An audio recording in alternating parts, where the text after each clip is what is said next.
Hello mga kapatang helmet! So ito, update muna tayo regarding sa mga ganap ni Mayor Leni Robredo Monday. Pero syempre ito yung mga ganap din ng mga nakaraang araw. Pero ito lang ang malinaw dyan mga kapatang helmet. Hinggil sa pag-distribute ng mga Christmas packs, hindi na kailangan pumila ng mga tiga-naga para makipagbaliyahan para sa mga Christmas package na binibigay tuwing Kapaskuhan dahil mismong ang mga LGU ng Naga, ang mga barangay officials ang naga-house to house para i-distribute yung mga Christmas packs na yan.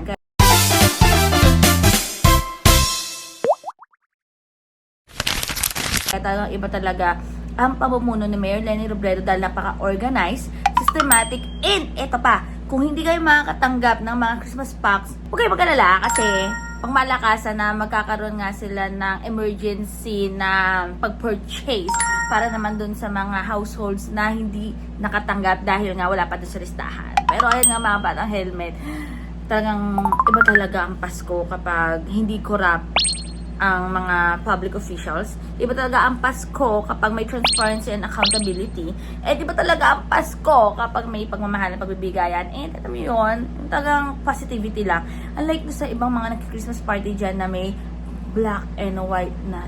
Nanaag daw na Sabado ang house-to-house distribution kan mga simpleng Noche Buena package para man sa lambang households kansyunad per barangay. Sigun kay Alcalde Leni Robredo, binago nila ang approach kang distribution asin day na kinakaipuhan na magpila hulita iniihahatod na sana kada harong kang mga empleyado kang lokal na gobyerno asin mga volunteers na nagtarabang. Alagad, posibleng magpa-emergency purchase pa ng additional na supplies ng Noche Buena package. Hulita initial pa sa ng 35,000 na mga Noche Buena package ang pinuunang maidistribuer. Nagpapasalamat po ako kay Mayor Leni Robredo.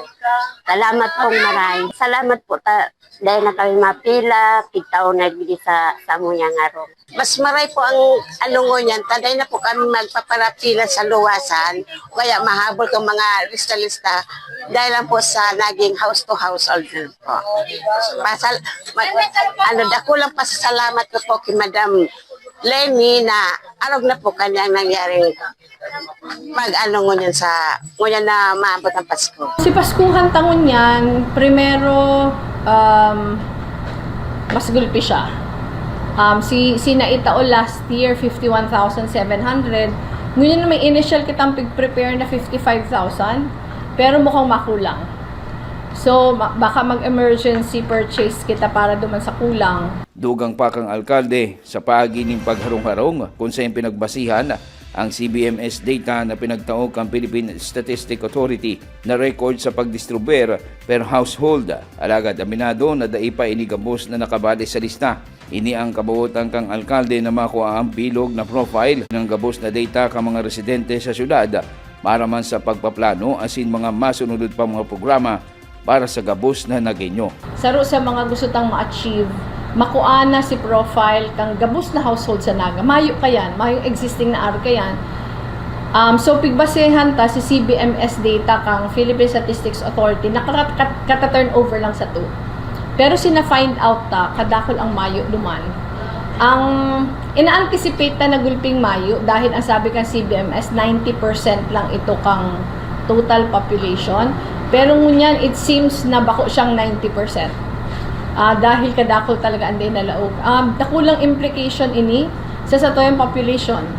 Dahil sa CBMS data, ang population kanaga 209,000.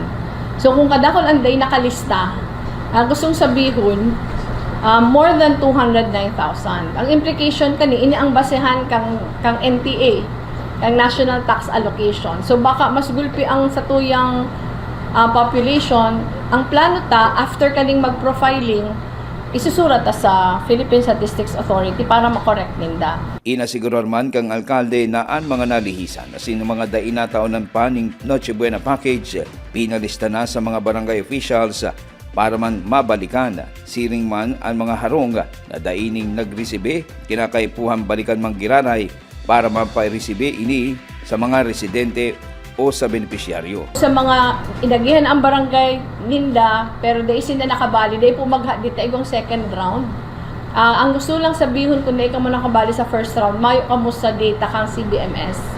Pero si assignment po kang barangay, itong mga gabos na mayo sa CBMS, isasubmit sa tuya, ipo-profile tapos tatawanan before Christmas.